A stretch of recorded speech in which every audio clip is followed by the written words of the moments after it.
Yeah. I like I say I ain't seen you go live. I thought maybe something happened or something. Maybe you just been busy.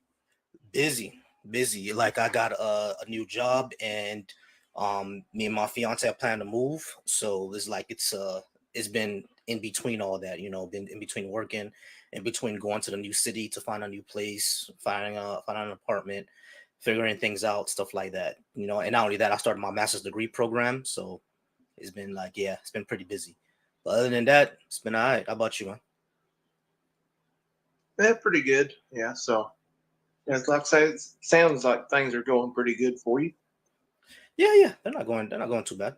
They're going pretty good. I'm enjoying my master's degree program. It's not easy. I'm on my third week right now, and I'm studying um counseling psychology, clinical counseling. So it's a lot of theory I have to read.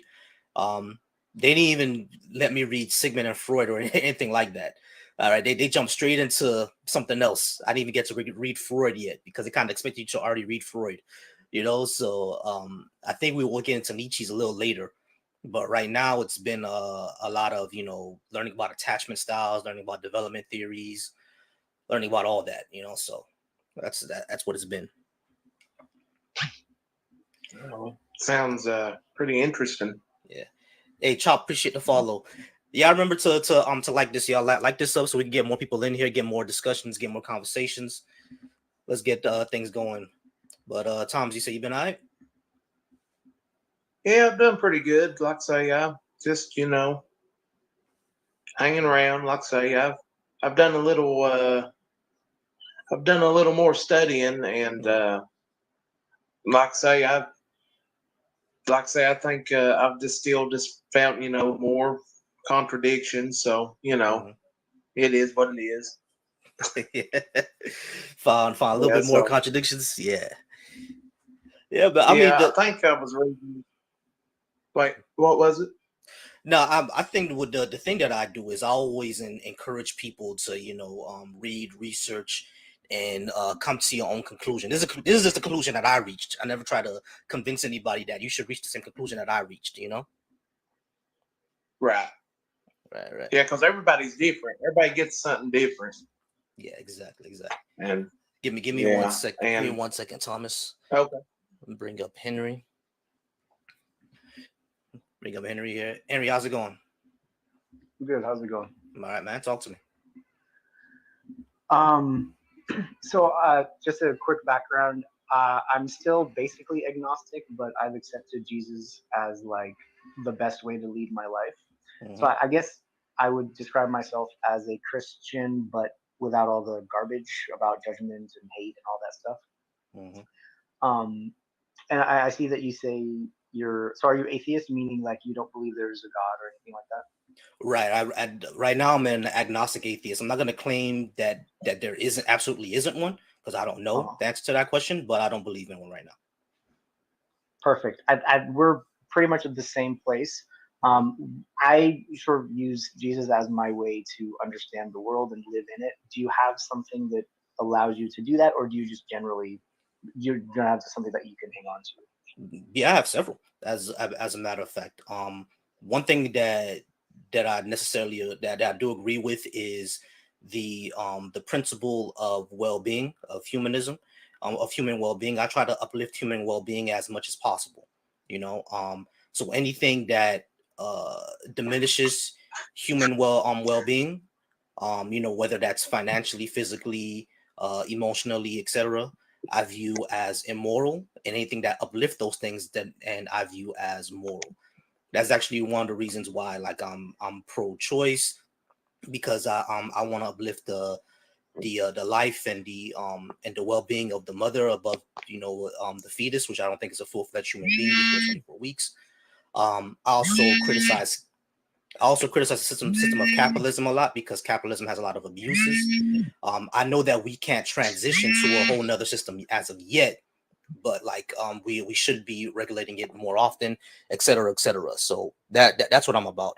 Also, give me 1 second. Yeah, I'm sorry. Hey, hey, I don't mean to interrupt. I'm Yeah, gonna sure. head off here. I got a call coming. Yeah, yeah, I'm sure, See you Thomas. later. Thanks. No problem. Thanks a lot, Thomas. All But- y'all about to clean it. And if Hey. he didn't do it, it's between you and Mecca. Hey, sorry, one, you got to mute yourself real quick, man. Sorry about that. Yeah, but Henry, you understand everything? I'm saying. Yeah, no, I appreciate what you just said because there's not a lot of people that have that view, especially on TikTok. Like I've talked to Christians, I've talked to atheists, and I think there is such thing as like a fundamentalist atheist, and I'm so glad you're not one of those people that I think for the most part everyone should be agnostic because the moment you start to think that you know the truth, you've lost the game. You've now become what you tend to judge because Christians tend to judge atheists because they're like, how could you say there's nothing? Like, how did nothing come out of how did something come out of nothing? Yeah, I've heard that. You know what I mean? And first of all, like that's really interesting to me because isn't that what faith is? Faith is to believe that something came of nothing. That's literally the definition of faith. Because if you have concrete evidence, then it's idolatry, right? Like that's Exactly. like There's no people reason who for like faith. need, yeah, like people who need the Bible or people. A lot of Christians tell me like, oh, you don't accept Jesus as like real. You don't think he like actually rose from the dead. I'm like, I don't know. The story is amazing and it still touches me and I live my life just like you do in terms of like the human values you said. It's basically the same thing. Like Jesus' message is the same thing as well. Like Muslims have it, Buddhists have it, even like Wiccans and that spirituality side, they all have their version of it. And so my thing is, why is it so difficult for people to just be in the I don't know phase? Yeah, that's something that I've always wondered as well, as like what is so difficult by saying that you just don't know. Like when someone tells me, oh, what was before the Big Bang? I don't know. I don't know. I don't know what the hell it was. I have no idea what was before the Big Bang.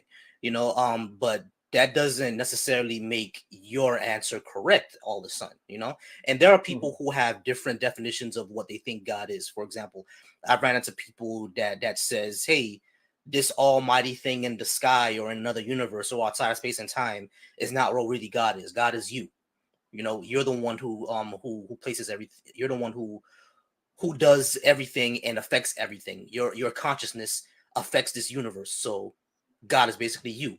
And that definition, I'm not totally against it. I'm kind of, that kind of reaches into pantheism a bit, but I'm like, that's not terrible.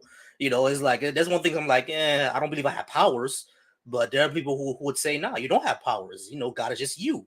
So I'm like, oh, okay, well, I don't mind that definition, but it's I wouldn't like, even say like powers. Sorry to cut you off. I wouldn't even say powers. I would say like people, like there's research that shows if you're very positive, it has appreciate you, Jayla. an Thank you. actual impact on your life, right? Like you will feel more happier. You will be more grateful. You won't be as depressed. So it's not really supernatural to be a positive thinker. And I think that's part of the issue with like humans and how small our brains are is like back in the day, if someone saw a meteor, they probably thought like, oh my God, God must be like punishing us or something. But then we eventually learned, no, it's a meteor and they're very common and here's where they come from, blah, blah, blah, blah. So we still are in our little tiny human brains. Like we're animals after all. And I think part of it is like, our technology has advanced so far, and yet we're still little primates that still get scared of the dark. You know what I mean? So yeah, exactly. And it's I get it because we kind of evolved to avoid dark places because of predators. So it's like it's understandable, and the human mind is amazing because we recognize patterns and everything. So like because of that, because we recognize patterns and because we recognize agency and everything, now we can be hyper agents. That's how shamanism evolved, because we saw agency in basically everything. And if we have agency, that means the wind must have agency. That means rocks must have agency. Fire must have agency. So it's and then after a while, it evolved into what we have today. With all the major religions. If you look back on the ancient religions, like think about it, like think about the ancient Greek pantheon, the Greco-Roman pantheon. Like Zeus is basically a personification of the sky and thunder. Hera is a personification of fertility and sex, basically. or Aphrodite is personification of sex. You know what I mean? So it's like we think these concepts have agency until we find out that they really don't. But give me one moment, Henry. I got the one up here. I've spoken to the one before. He actually has a different interpretation on like, remember the definition of God I was telling you about? He has kind of that definition of God. But crap, he got a call. I think he got a call. One, you there? Peace, bro. I'm sorry. I was hollering at my niece and nephew. Not a problem. What's going on, brother? man? Oh, you back on live? You talking about God? Ooh, shit. Listen, man. Where you want to start? Where do you want to start? No, we could just go ahead and talk. I want to see how you doing, man. But first, how you been doing, man? You been all right? Yo, I've been good, man. I was doing some contract work with my brother, some little renovation work. He run his own business. And after that, I washed up and took my nieces and nephews, walked the land with the balloons and the cart and stuff, with the Spider-Man and all that stuff. Just trying to do for self, man. Yeah. Do for self all the time. Now, I feel that one thing, like I do political debates too, and even though like one thing I've always said, one thing I agree with, like the conservative and right-wing Republican side, is that a lot of times we gotta do for ourselves, man. The government ain't coming to save us. But like, so I agree with that. But yeah, so we could go ahead and talk about like, cause I'm always fascinated with 5%ers and everything like that. So you can kind of teach us something. So we can start wherever you want. I have all these up here. I think you would probably agree with most of them. What would you say? Faith is a pathway to truth. Isn't a pathway to truth. Mm-hmm. Faith is a pathway to truth because the definition of faith, and the thing about being a 5%er or being somebody that's of knowledge and wisdom, mm-hmm. is that you go for the English definition because English is not our given language as a people. So when you go to the Merriam-Webster dictionary and say faith is a belief or opinion based off of not having any evidence, mm-hmm. and you say knowledge is to look, listen, observe, and respect. If I can't see, touch, taste, hear, or smell, which is my 5 superpowers as a human being, that enables me to be able to absorb the knowledge and the information around my whole entire environment and my reality, I cannot rely on faith. And then you got the words blind faith. I don't know if anybody blind wants to be blind. Yeah, exactly. I don't want to have, I don't want to be able to mentally see my fate and my destiny. I don't want to not mentally see my next move that I'm going to make in the next 5 seconds, let alone leave it up to a mystery God. Mm-hmm. So the only path to truth is having knowledge, because knowledge is 100%, belief is 99.9%. Do you want 99.9% belief, or do you want 100% absolution? You want 100%. Yeah, exactly. And that's the reason, like I agree with that. That's the reason why I say faith isn't a pathway to truth, because it's like whenever I'm asked people, what is faith, is basically saying, believing in something without the evidence. Just like how you said, it's like your definition. But I've always said, listen, can you believe something and be wrong about it? Yeah, I mean, and people usually say, yeah, but you can also believe something and you're actually turn out to be right. Yeah, I mean, and people also say yes. But I'm like, that's why faith isn't a pathway to truth, because it's unreliable. Because if I can believe in something and if I could believe something and be wrong, yeah, go ahead. Can I ask a follow-up to that? Sure. And maybe I'm misunderstanding, but aren't there things that are just unknowable as of now? So, for example, of course, right. So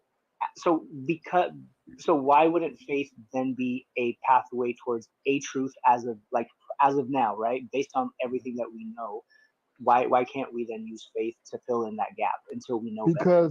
Because not knowing is more of a truth than saying you believe it, because it still leave 0.1% uncertainty. I'd rather say I don't know and not be certain of it at all than to be 0.1% uncertain about it. I'd rather not know about it at all until I do know. That's what studying and observation is for. And it's a lot of unseen forces of the human existence, of our mind, of our brain alone, that we don't know. That when I started getting into where we came from and how we got here, how we manifested physically, I'm going to have to use the words I don't know a whole lot, which is going to lead people to say, well, how you say we this and you don't know that, and It's a lot that I gotta be comfortable with saying I don't know. But I'm more comfortable personally as an individual saying, yo, I don't know, than to say, yo, I believe that. Do you believe you on TikTok right now, or do you know you on TikTok right now? You know. Yeah, and You understand what I'm saying? gotcha. And to just to add on to what the one says, I think it's even worse than that's not even 99.1%. It's 50-50. You see what I mean? And that's how I take it with faith. With faith, it's literally a coin flip on whether or not you're wrong. Now, that's not to say that your coin flip won't turn out to be heads, but you don't know that. Yeah, you see what I'm saying? Like you're what we need to do is like how the way that science works, right? They see a phenomenon and they come up with an explanation of how can this phenomenon be. Yeah, I mean, so they come up with an explanation. That's a hypothesis. We all learned that in the 3rd grade. We know phenomenon, hypothesis, experiment. You see what I'm saying? And that's basically how science works. What I've always said is science is basically how we operate in everyday life. You see what I'm saying? Because for example, let's say you meet a new girl, right? You don't know if she's a 304 or not. You don't know if she's a 304. You see what I'm saying? So, like, what do you do to see that, hey, can this girl cheat on me or not? Now, you're not going to do an experiment. You're not going to send your homeboys out. Most people don't do that anymore. But back in the day, back in my, I'm an 80s baby. So back in my day, we used to do that. We used to do tests to see if your girl's going to be faithful or not. To see if she's a 304. You see what I'm saying? And that was the experiment. And if she failed, guess what? I mess with her no more. And as a matter of fact, people still do that to this day on TikTok. Do they do the loyalty experiments? You know, inbox my boyfriend, inbox my girlfriend, see if she goes for you. Yeah, you see what I'm saying? And boom, that's the experiment. Now, I'm not encouraging y'all to do that. Don't do that to your wife. If your wife is loyal and you got your wife right now, do not do that. She's going. I'm not messing up nobody's marriage. I'm just using that as an example. That's basically the experiment. My bad. Go ahead. You are speaking like a 5%. I'm gonna tell you why. I never realized, bro. I never realized. I'm gonna tell you why. I'm gonna tell you why. Because we go by knowledge, wisdom, and understanding of self, and the science of everything in life, from A to Z and everything in between. Because the main part of knowledge, besides looking and listening, is making an observation. Hold on. Yeah, I got you. Because once you look, it could be a glance. If you observing it, you're studying it. And a lot of our human existence on this planet Earth, how many times do you think as a human being, we had to die before we knew that hole was dangerous over there? We had to die before we knew that snake was poisonous. We had to die or go through some type of hardship before we knew that plant was poisonous or that animal was poisonous. And most of the treacherous stuff that we was able to taxify and classify as treacherous to human life. We had to go through numerous trial and tribulations and trial and error phases of human existence to be able to say, yo, stay away from that. Yo, don't touch that. Yo, don't ingest that. And that's from pure observation. So if we can take everything in life and observe it and then put it to test for ourselves, that we can get the wisdom and the understanding of what we're trying to get the knowledge of. And then we can say, okay, this is true. We can apply that to life. If this is not true, I'm gonna leave it alone. I'm gonna discard it as a lie, or I'm gonna discard it as belief. It's not really gonna do that much for me. Like somebody had to say to themselves, to build a car, to build a house of today, you had to go back into history to say, well, how was people getting around? How was people living? If they gain this knowledge of this, and they get the knowledge of this material, and they get the knowledge of this material to make the tool to take this material and build it and make it better, and make it more useful, and make it more convenient, and make it more of a civilized thing for them. Let me take what they did and let me turn it up a notch so I can make it even better. So everything that we observe as a human being on the planet Earth, we only started fine-tuning the meaning, the definition, and the purpose of it. The science of everything in life is that's what doing the science of everything in life is. You have to study everything. Yourself, your woman, your children, and everything that they choose to entertain. You gotta do it. You know, something next time I go to New York, I'm not sure. 5%ers were located more in Brooklyn or Staten. I'm not sure. It was Brooklyn, right? Or was it Harlem, Queens? Harlem. There it is. the My bad. Mecca. Harlem. The Mecca, Harlem. Yeah. Next time I go to New York, I got to visit Harlem because I definitely got to talk to some 5%. I've been fascinated with it ever since Wu-Tang, bro. I've been fascinated. But I'm gonna get you back to you. One, I'm gonna get back to you, Henry. I want to talk to Dumb. Dumb.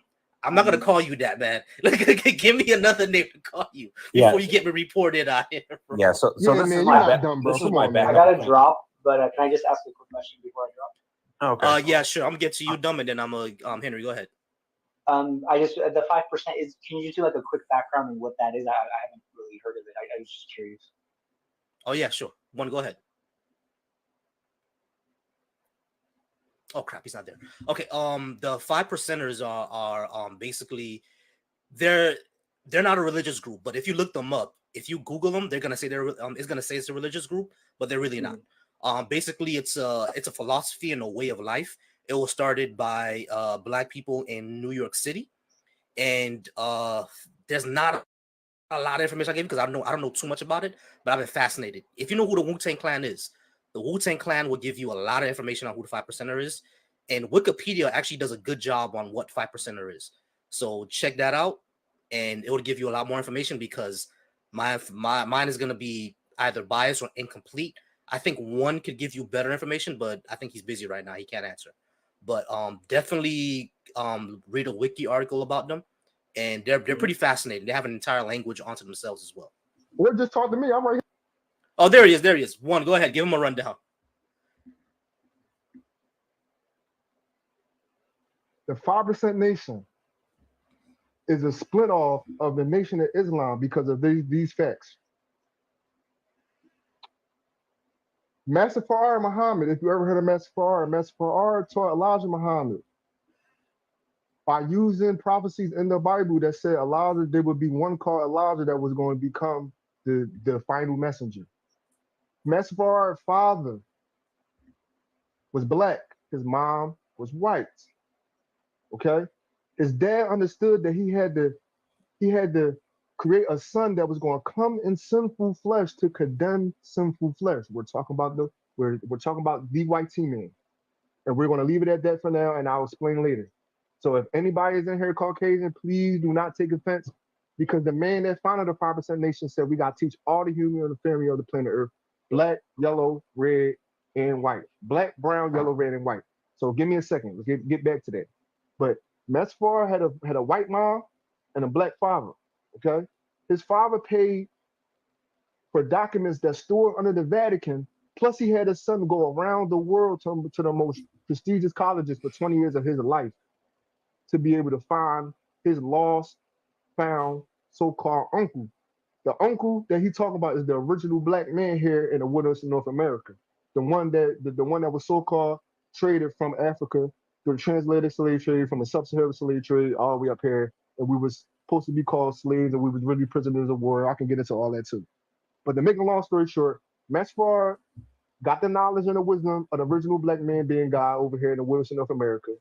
Knew because of slavery, we lost our way. We lost our knowledge and the wisdom of ourselves. Taught Elijah Muhammad. Elijah Muhammad founded the Nation of Islam based off of Orthodox Islam, but he coupled the esoteric and the occult meaning of the Quran and the occult meaning of Islam into building the Nation of Islam, where she kept some Orthodox Islamic principles like the women going into the left side and the men entering the right, and everybody wearing hijab and wearing their kufis and everybody looking clean. But his whole ideology was Islam is oneness. And if we don't become one, after we was called niggas all this time, screw my language, we was called the N-word all this time, and we was called lesser, we have to start learning that we are more divine than what we have been called. So that was his whole idea of building the Nation of Islam. He was trying to clean the black man and the black woman up from doing drugs, prostitution, crime, self-inflicted harm to each other as brothers, killing each other, unaliving each other on the street, yada, yada, yada. He became a $64 million man. Everything, all his principles he was teaching was reigning true. Do for self, be a vendor, be an entrepreneur, start speaking with more clean language, start start teaching your, as a black man, you got to start teaching your woman something so she can be more gravitated toward you, and so she could be able to teach her children something. These was his principles.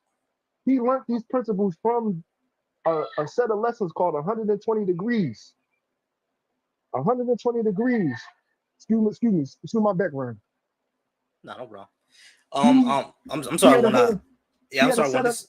Hey, one, he I'm had a- sorry. This. Well, hold on, bro. I'm sorry. This is It's a all. lot, It's all. bro. It's a lot, bro. It's a lot. I'm Yeah, sorry, it's a lot. it's all fascinating, but I do gotta. I want to go ahead and get to the next guest. Like, but we're gonna get back to that because I definitely want to learn more. But you got to give me another word, man. You're gonna get me suspended. Yeah, it's all good. I mean, my name is Pat. All right, Pat, how's it going? This is my backup account. My main gets off suspension on the 26th, and then I can go back to doing what I normally do. But yes, I came up here because I was like, hey, talk to me about atheism. That's awesome. That's what I'm an anti-theist, but atheism is part of that. It's the non-belief in God figures is part of being an anti-theist. The extra portion of that is simply just thinking that being vehemently opposed to religion being a thing, seeing as how I see it as a net negative overall to society as a whole.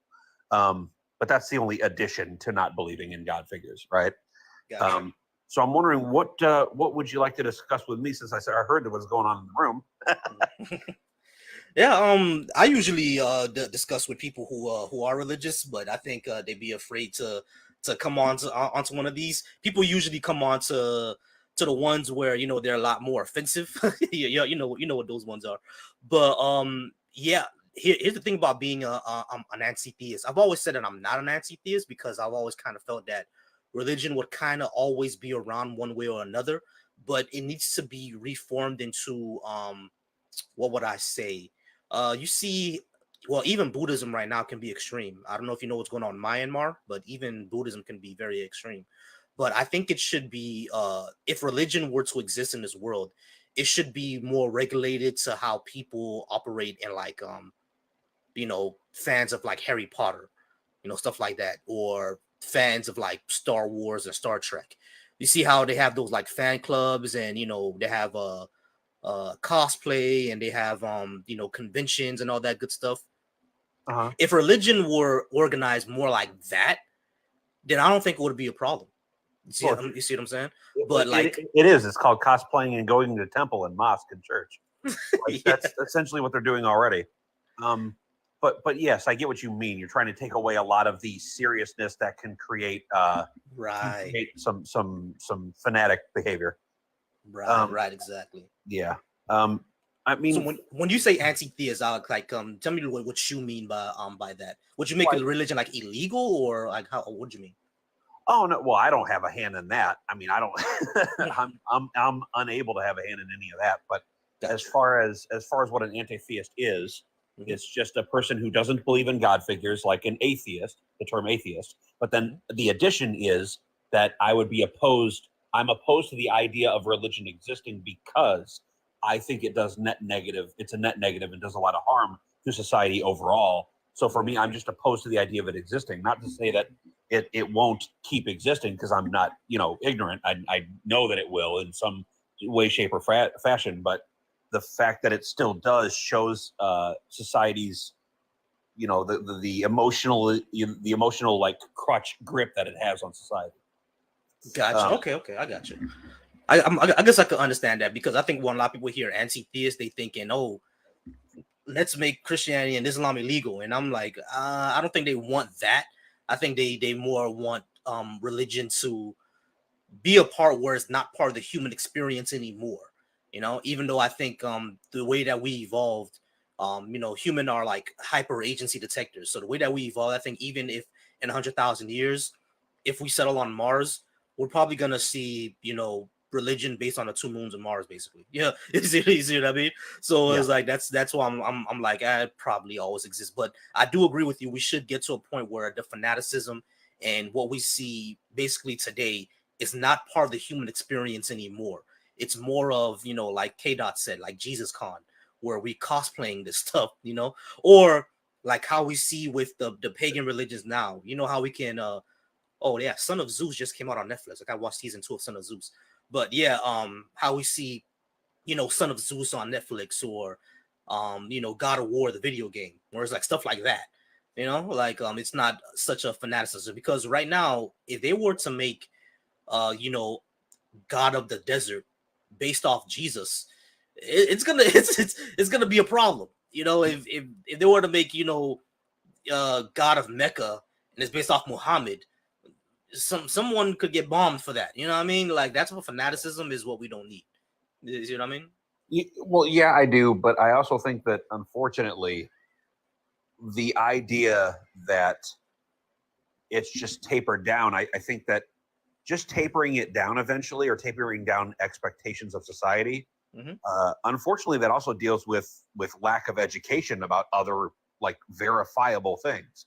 Meaning, like how it says up top, evolution has evidence, right? That's why it's called a scientific theory, and it's not called just simply a guess. So when people don't want to be, like, they're inactive in the education department, and they're just not wanting to learn new things, when it takes a 2-second Google search to find out what evidence we have for evolutionary biology, or understanding what the term scientific theory means by just, again, looking it up. These people, the people that I can't stand, are the ones that are too lazy to do even that, and that's what annoys me. That is why religion will stay around for so long, not just because of the false agency through evolutionary principles, but also the fact that we have, in mass, we have a general public, the majority of which are too lazy to take a 2-second Google search. Yeah, that and that's the thing. I agree with that. That's the part that actually really annoys me as well, where it's like I've had these type of discussions with people before who were kind of fanatic about it, and I'm telling them, like, listen, a scientific theory is not just a guess. Go ahead and go on your Google right now and type in scientific theory and read me the definition. And, and even after they read the definition, it's like they can't get over it. And it's like, come on, y'all. It's very, very simple. And you could give them you could give them, evolutionary principles. Like, the one that I like to use is morphology, our skeleton, the way our hands move. There's only the great apes do this, chimpanzees, orangutans, gorillas, gibbons, bonobos. We're the only ones that have this and do that. We're the only ones, like, that shows an ancestry there. That shows commonality, the fusion of chromosome 2, the phylogenetics, all that shows it, so it's like, but people don't tend to, really want to discuss those things, and you know how that go. You feel me? So and I'm normally asked on my live streams, well, what made you become an atheist? It's because I used critical thinking skills and applied the same critical analysis I was applying to everyday life to the God belief that I had.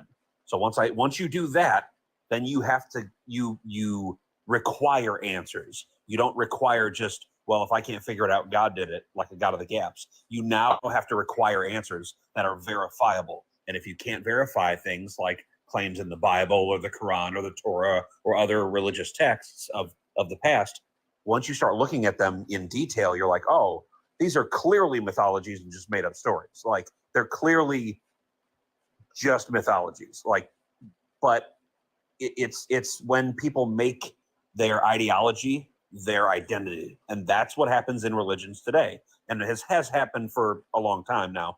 But it's when you make it your identity and you say, this is part of who I am as a person. I am Christian. I am a Muslim. I am Jewish. I am this. I am that. And the minute you do that, and someone picks apart you, like you were saying, when you do with people, when you're picking apart the ideology, they take it as a personal attack to themselves because they can't separate the two. Yo, I've seen that so much, man. I've seen that so much, and I have to keep telling people, like, listen, I'm not attacking you.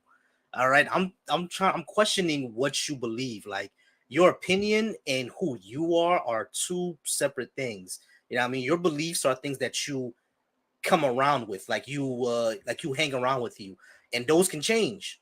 Opinions can change. All that can change. I used to be one of those, like, I used to be extremely homophobic back in the day. You know what I mean? And that opinion changed. I used to be, like, extremely gung-ho on making abortions illegal, and, like, now I'm more malleable on that. Like, opinions can change. I'm not saying that everybody else has to change them, but these are the reasons why I changed them. See what I mean? I'm going to take a big guess and say that a lot of the reason you changed your mind or that you're more malleable on these things is because you have data now. I got data now. Yeah, Right. exactly. And the more data you have, the less you need to work with, things that are superstitious in nature or very standoffish when it comes to not understanding something else. Like I had to explain to a room full of people the other day that there's what trans is. I had to explain what that, like the difference between sex and gender, something simple, again, a 2-second Google search away, that they couldn't do. And the whole room of about 15 people that were in the room on audio just were completely dumbfounded by my explanation. And it was so quick. And they couldn't allow themselves to get it. I was like, well, I guess not, but let me make a video about it. And so I went on TikTok and made a video about it. I'm like, all right. Yeah, exactly. I mean, when it comes to sex and gender, there's obviously something that can become incongruent. You know what I mean? Because sex is the genitals, your chromosomes, everything like that.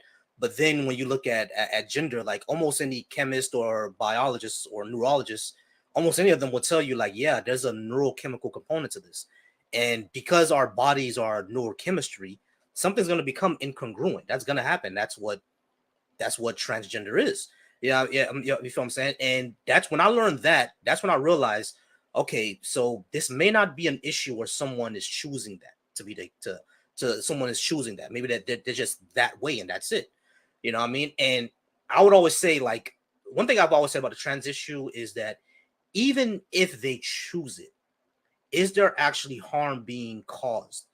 And if the degree of harm is either none, or the degree of harm is low, or there's none at all, then why are people so upset? You see what I'm saying? So that's the part where I always get, and they always say stuff with the kids and everything like that. And I'm like, y'all, come on, y'all. You just believing in rumors at that point. Like there's nothing happening with kids. If you want to protect kids, keep them away from, the clergy. That's what you need to keep them away from. Right. Right. Meanwhile, they're moving around priests like chess pieces. But yeah, it's interesting to point that out. And I actually asked them, if someone says, there was somebody that said that it was a choice to be gay, a choice to be gay. And I went, hey, listen, when did you choose to be straight? They never get asked that question before, do like this. And I went, exactly, you dumb fuck.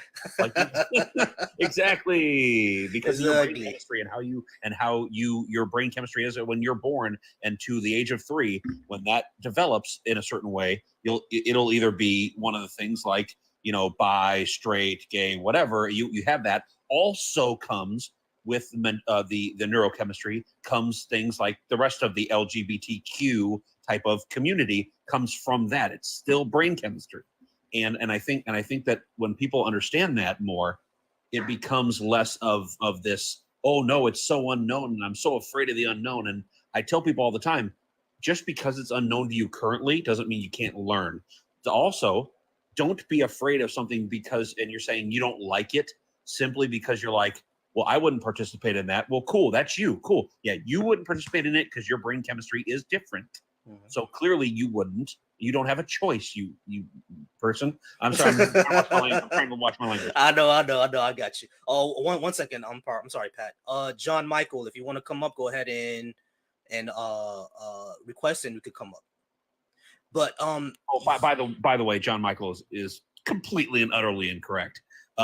If you look at the unaliving rate of the people transitioning and also the regret rate of transition, it is 1% or less. Yeah, and the thing is, when we look at the LGBTQ community and we look at the reason why they unalive, it's always because of discrimination and refusal of acceptance of the people around them. If people refuse to accept who you are and discrimination against you happens, of course, it's going to be a high amount of unaliving rate. You know what I mean? And this is what I'll always say, right? Just this guy has said before. Even if they choose it, let's give it to them. Let's give it for the sake of argument. Just for the sake of argument, let's give it to them. They choose it, right? What is exactly the degree of harm that's going to be caused? Because the first thing that people usually bring up is children. And listen, children is a sensitive topic. Very sensitive topic. I'm not going to deny that, right? But there's a difference between someone who's a P3DO and someone who just wants to have relations with the same sex as them who's an adult. There's a big difference between that. You see what I mean? Because someone who's a P3DO, like let's say a grown man who's a P3DO with a little girl, you're not gonna call him homosexual. You see what I mean? So that's there. Definitely, there's a difference. So even if they choose it, the degree of harm isn't there because it's not happening. There's no degree of harm there, unless you're gonna be like, oh, STDs and stuff like that. But all that is because of unsafe practices, of course. When there's unsafe practices, it's all gonna spread because humans, well, diseases spread because of humanity. But we should all practice safe sexual reproduction, everything like that. We should all practice that. You know what I mean? So that's what I would say. Like, even if we give it to y'all that there's a choice in the matter, the degree of harm just isn't there because it's two consenting adults. Once it's children, it's a P3DO. That's not the same thing as two consenting adults. You feel me? I'm sorry, I kind of clued out the one on this situation. I'm not bad about that. One, no, it's all good. One, did you want to add anything, brother? Yeah, like I was saying about the science of everything in life, like you can't have an understanding of something if you choose just like to shun a person or shun their ideology or shun their way of life, because that's what we don't do. We try to strive to look into everything that's going on with a certain social situation or whatever. You know what I'm saying? Because a lot of people in the LGBTQ don't see it as a mental issue. We here in the 5% Nation deduct it as a mental issue. So before we try to give somebody some knowledge, wisdom, understanding of anything higher than what they already understand, we try to tell them you have to go get some help. Now, if you don't think you need help for the incongruence that you feel, or for the desire that you feel to be with the same sex, because we go by man, woman, and child is the universe in the 5%. Man, woman, child, sun, moon, and star. That's how we look at it. Anything away from that is a deviation. Okay? So if anybody from the LGBTQ was wondering about the 5%, we are not bashers, we are not deniers, we are not turner awayers of people in the LGBTQ. But we have deducted everything in the universe to be of the mind. So when you look at the universe that we live here on Earth, because the Earth is its own universe, just with people and everyday interactions. You and I versus adversity. You and I versus pollution. You and I versus universe. That's one of our principles. I'm gonna have to sit you down and have an interview and go suggest that you go see a psychotherapist, because that's my human love for you. Now, other people may want to be super duper transphobic and super duper homophobic and super duper gay bashing and say, oh, you can't walk through the doorway of my house. Oh no, stay away from my children because you might be a P3DO. And there's P3DOs all throughout every type of community: heterosexual, homosexual, transsexual. I don't care. Yeah. If you're an adult and you wanna touch on children, you're gonna touch on a child. Okay? That's something that we don't stand for at all. It don't matter what your ideology is. We don't stand for that.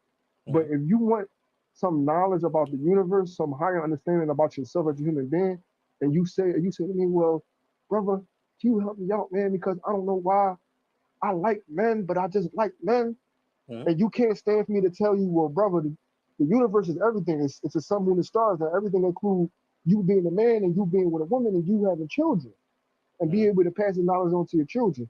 If you think that's too much of a radical extremist ideology, or it's too much and it goes against your whole love is love ideology, your whole love is love theory, then I'm not the person for you to talk to. Because I'm gonna keep it all the way 100 with you as a straight heterosexual man. I came from a heterosexual peace queen. I came from a heterosexual relationship, and you should be focusing on how to understand why you feel this way about the same sex, so you can start coming into the cosmic flow of the universe, which is man, woman, and child. And everybody's not going to agree with that. That's why we call it the 5%, because it's only 5% of this.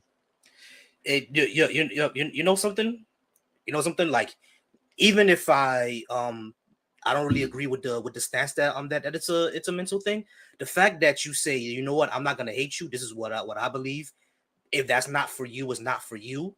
Go ahead and live your life, brother. I could respect that. I could absolutely respect that, because I don't think if let's say if a 5%er became president tomorrow, I don't think he would say we need to go ahead and make this illegal, or he would put people in the court to say we need to make them illegal and not make them get married and all this stuff. I don't think they would do that. They'll be like, you know what? I don't agree with what they're doing, but I don't think this is the cosmic flow of the universe, like how you said. But this is something that they're going to do and what they're going to live, and that's how they're going to live their life. Just leave those people alone. If I'm right about that, then I would rather more people be 5% than anything else. You see what I mean? And like you said, just leave them alone. And that's what we tend to do, because my old head, my educator, I call him my enlightener, the one who gave me knowledge of self, told me not to spar with Hebrew Israelites. He told me not to spar with Hebrew Israelites, and I did. The Hebrews, boy. I did because I wanted to see what he was talking about, bro. When I say I walk away with a freaking varicose vein going through my forehead and a jugular vein popping out the side of my neck, because I'm trying to press what I know on them, and that's the wrong thing for me to do, knowing as much as I know about what I think I know. They have their own ideology. They got a microphone. I've known Max for a microphone, and you stand on 3-foot altar. I'm gonna leave you alone. Sometimes it's just best to leave you alone. I'm not gonna tell you stop doing drugs or stop doing a substance that you've been doing all your life. I'm just gonna leave you alone. I'm gonna tell you so the wisdom can hit your ear. But after that, I gotta leave you alone. After I tell you, yo, you are the universe, and inside yourself, you are the God of the universe that you create, being with a woman and having a child. That's your universe that you gotta be the sole controller of. Oh, I'm not God, and I can't make another son. Well, listen, I gotta leave you alone, because maybe that understanding that I have about my own self-perception of me being a God in my own universe is too much for you. So I gotta leave you alone. Sometimes it's just best to leave shit alone, bro. Yeah, not everybody path is for everybody else. You know what I mean? And the thing is, I could respect that, but the Hebrews will come on here and demonize these people and say this, that, and the third. But the 5%ers would say, hey, this is what we believe. You should do this. And if a person says, you know what, that's not for me, they'd be like, all right, cool, I'll leave you alone. Let's go ahead and get some coffee or something. You know what I'm saying? Like, See, I see no difference between one and the Hebrew Israelites. I see no difference, because they're equally wrong and just loud about it. They're just equally wrong confidently. That's I mean, you could be confidently wrong one and still be wrong. Like it's if people don't understand biology and how that works, that's fine. I mean, but that doesn't make it, just because someone else has a differing opinion. Opinions matter nothing when it comes to facts and data, right? So, like, I noticed a few bits of language you were using. One of the bits of language you were using was what I think I know, which is clear. It's what you think you know. But what we can show to be the case is totally different. So if it was the laws of the universe and a man, woman, and child, here's the problem. No. About 10% of human beings exhibit homosexual relationships.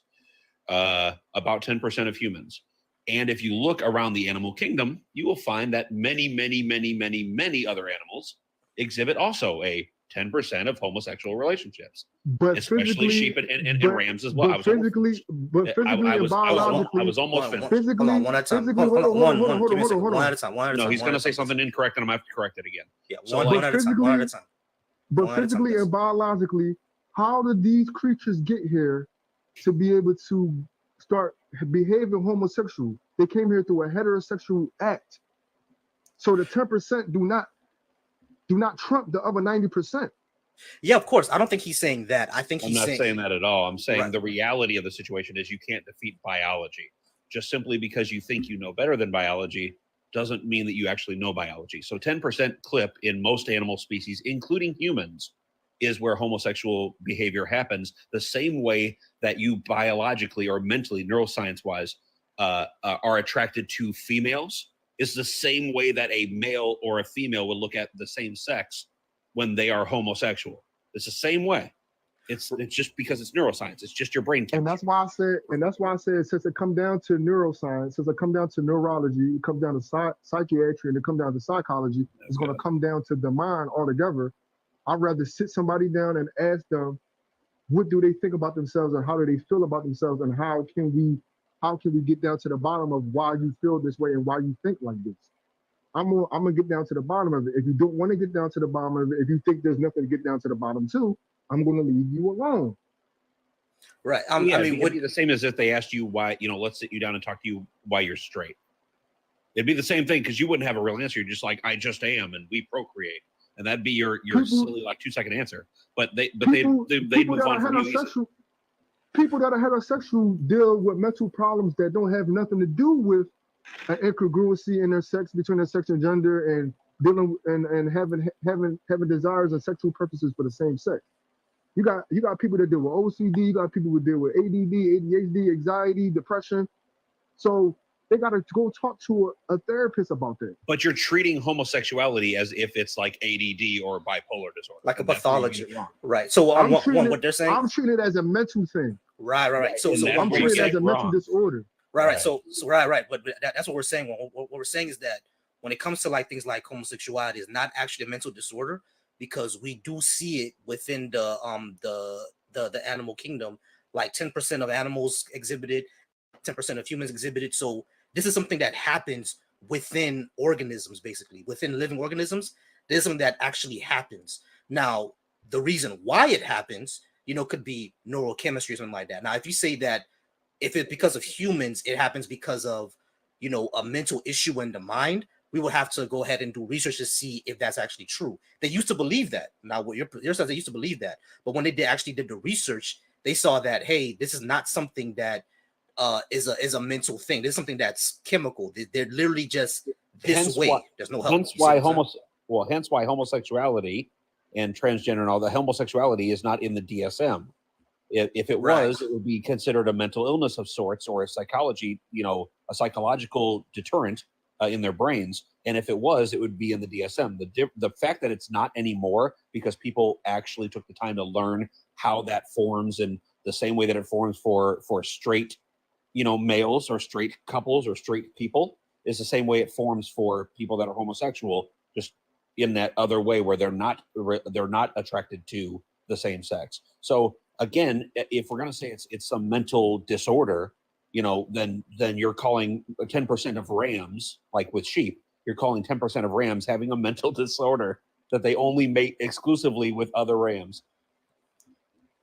Right. It's But is it a male ram on a male sheep? Well, again, a sheep would be a female, a ram would be a male.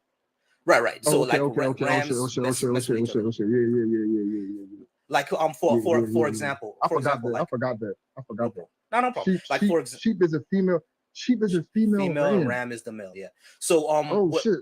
just like how just how chickens, rooster is the male and hen is the female, basically. So basically, That's what I'm saying.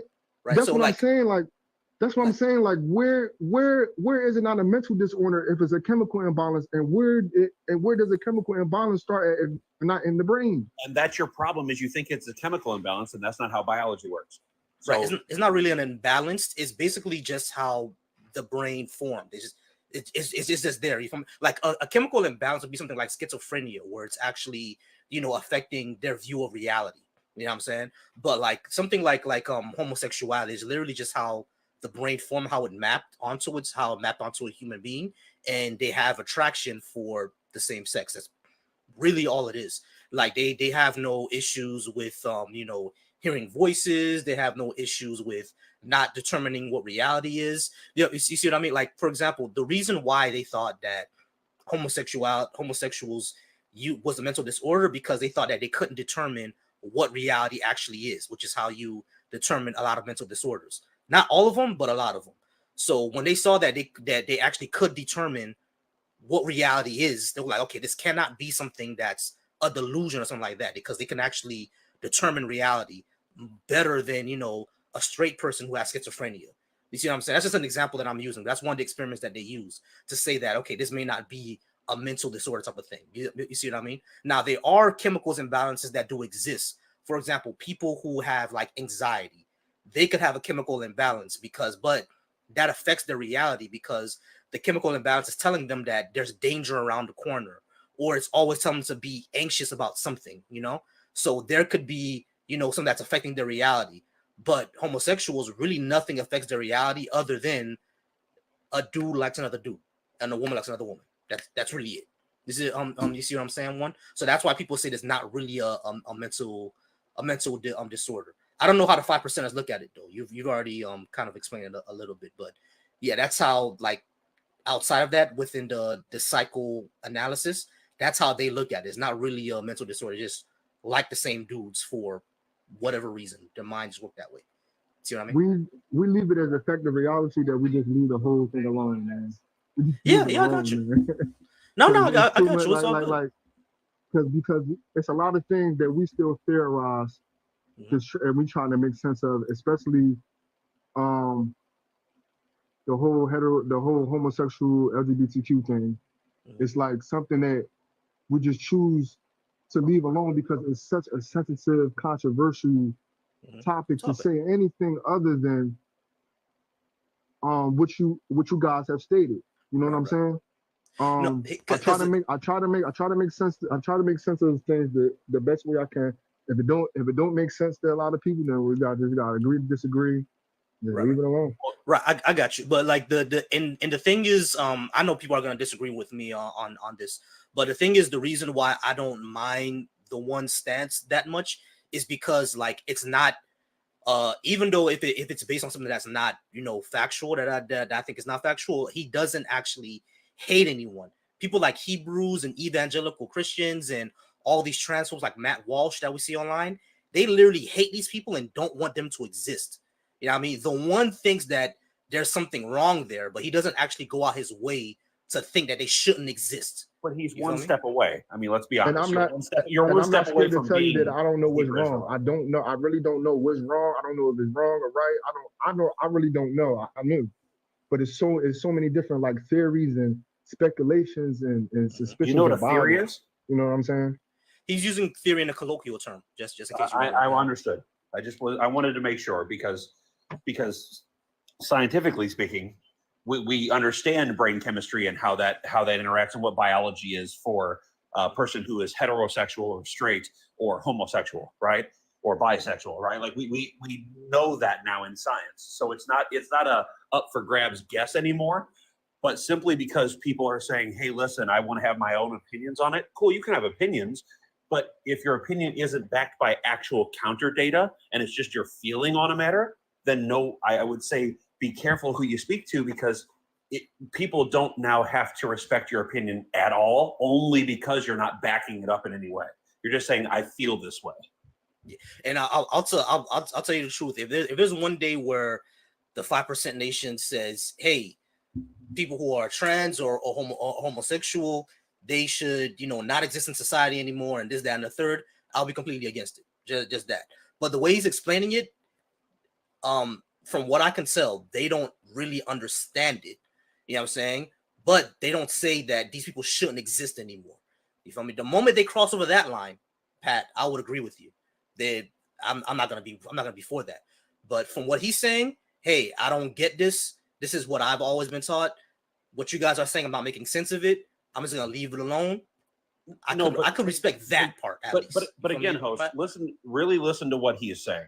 What he said was he feels compelled enough to sit someone down and talk to them simply because he doesn't understand biology. And that's what I'm saying. It's just one little step away from being a Hebrew Israelite. Like, it's one little fucking degree away from being a Hebrew Israelite. Yeah, I guess I could see what you mean. But like, at least conversations like this would clue him into more things. And who knows, he can bring this back to the 5%ers, and they'll be like, hey, that's something that new that we didn't know. Let's go ahead and change our stance. Hopefully, yeah, that's what I hope happens. But like as we were saying, the Hebrews and the evangelicals and everything like that, those guys will actually say they shouldn't exist. You know what I mean? And with him, like, I feel you, though, Pat. I do understand that. Hey, if you're compelled enough to do this, it's concerning. but at least you're saying, at the very least, he's not saying that they shouldn't exist. I know that I sound like I'm sticking up for homophobia, but I'm really not. I don't agree with his stance at all. I just want to make that clear out there. Does everybody really understand what I'm saying? Understand? Yeah. Understand. Gotcha. Human existence is for the greatest understanding that we can have of each other. That's what human existence is for understanding. And to me, love is the highest form of understanding, and vice versa. Understanding is the highest form of love. So if I can get to understand a person individually, beyond biology, beyond psychology, beyond any science that proves or disproves, if I can sit down and talk to a person from their own experience and hear their wisdom, because that's what wisdom is, experience, then I'm not really going to care much what a biology report says, because that person that's living out this homosexual lifestyle is going to be able to give me a more better understanding, and it's going to be unbiased. Because in the 5%, we don't trust a lot of doctors, we don't trust a lot of lawyers, we don't trust a lot of information that's been put out and set forth for us to study. Mm-hmm. I was taught to suspect, dissect, and detect everything that I need to know. While You know, in the backyard. and you know something, like when it comes to this is really a Black community thing. There's not really only 5%ers. When it comes to doctors and scientists and everything like that, I understand people who are not part of the Black community. This is something that, you know, they may not be aware of or understand all the way. We don't tend to trust the medical industry, and there's a good reason for that. The father of gynecology himself experimented on Black women to understand how the vagina works, and he didn't use any anesthetic. He just dissected them, you know, put knives in them and everything like that. So that's just an example I'm trying to give. But Black folks tend to not trust the medical industry. We tend to not trust scientists because, again, we were experimented on. You know what I mean? Look at the syphilis, Tuskegee experiment. I'm sorry, the Tuskegee experiment. That was done by scientists. Henrietta Lacks, that was done by medical scientists. So we tend not to trust them. You know what I mean? That being said, that doesn't mean that we should get, you know, information from people who don't back up their claims. You see what I'm saying? Now, there are people who are out there saying that they did. Now, people are out there saying that, you know, they can cure cancer and AIDS through eating avocados.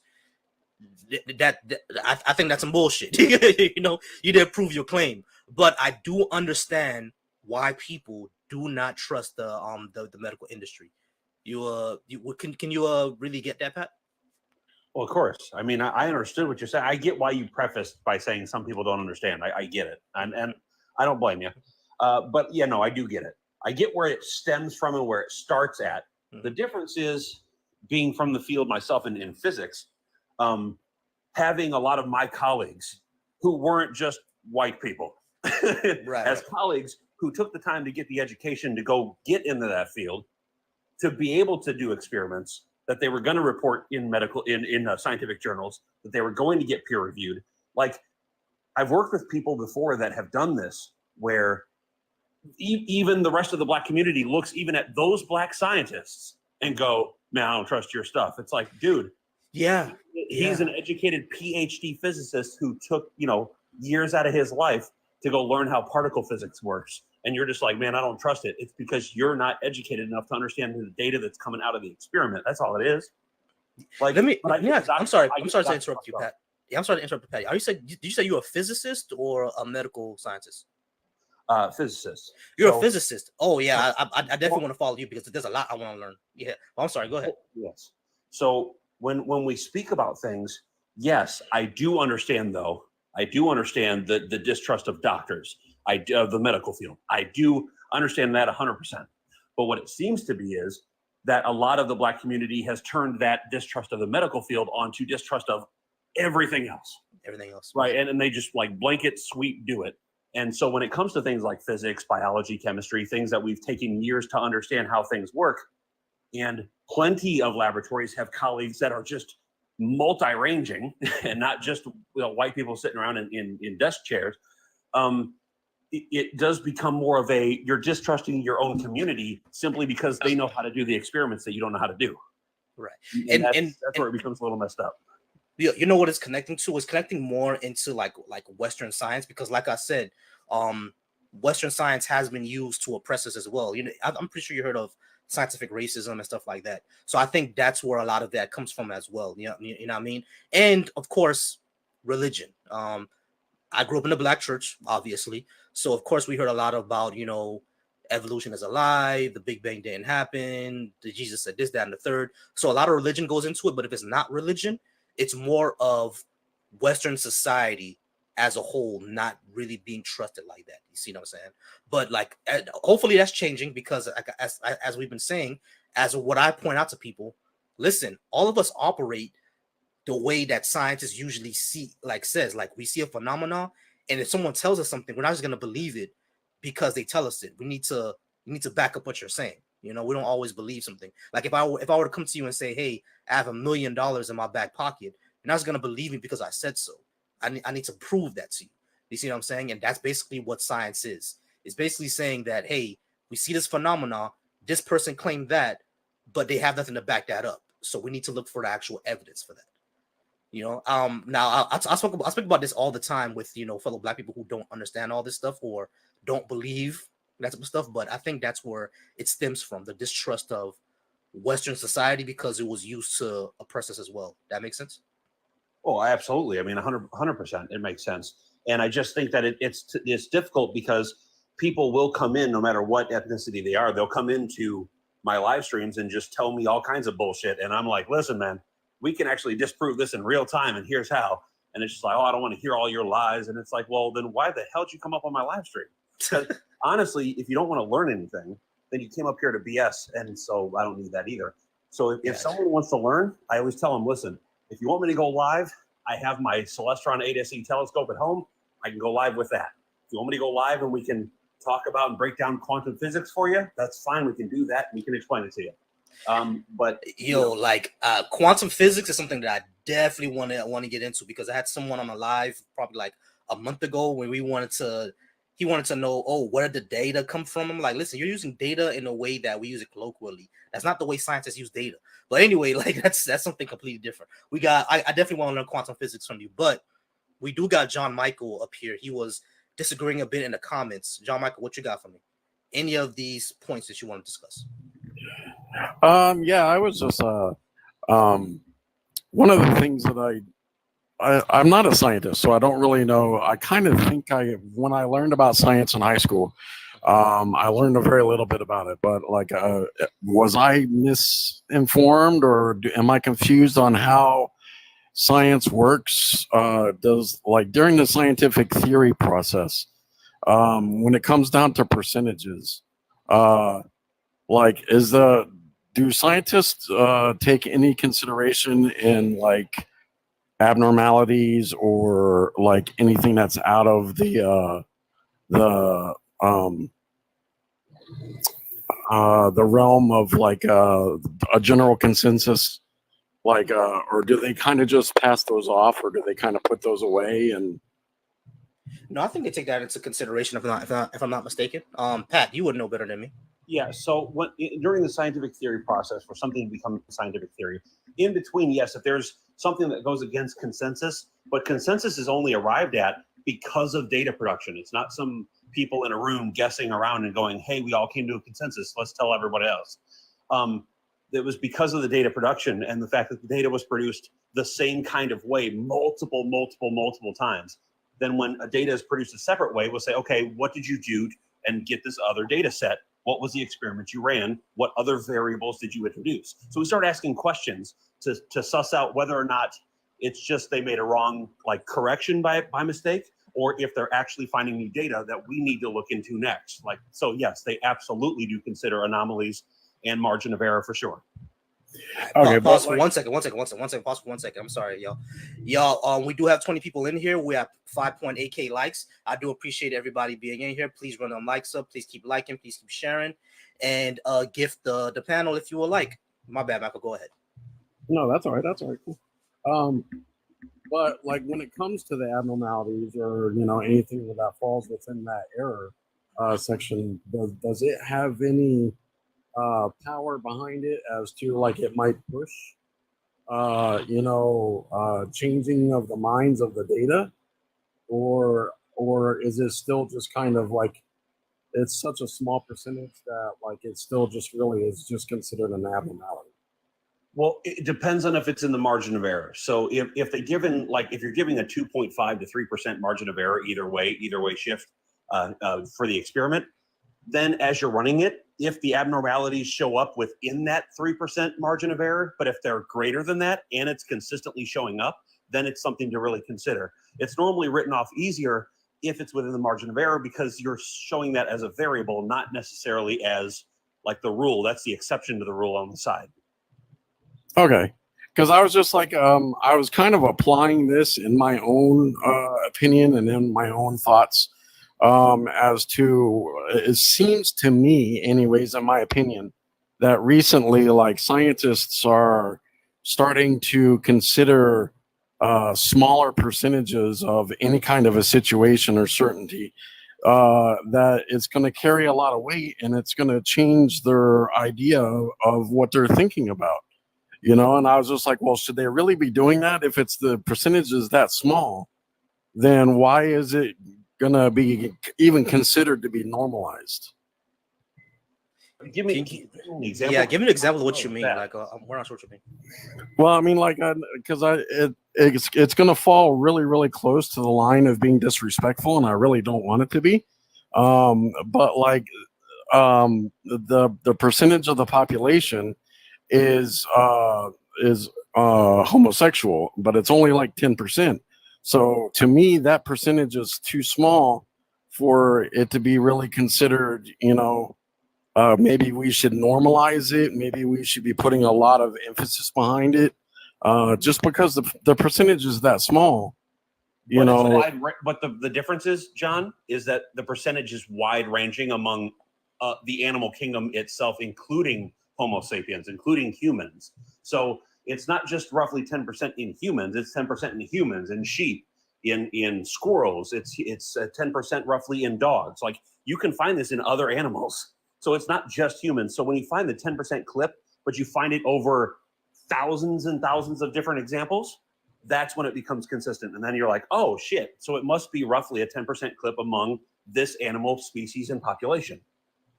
Right. Okay. So it's like when we like just how Pat was saying, if you see it in almost every living organism, 10% of those species that you run into exhibit this type of behavior, then you know that this is something that just occurs in nature. That is not something that was, an abnormality or something like that. This just simply occurs in nature, like blue eyes, essentially. Go ahead. Sure, but like, I don't know.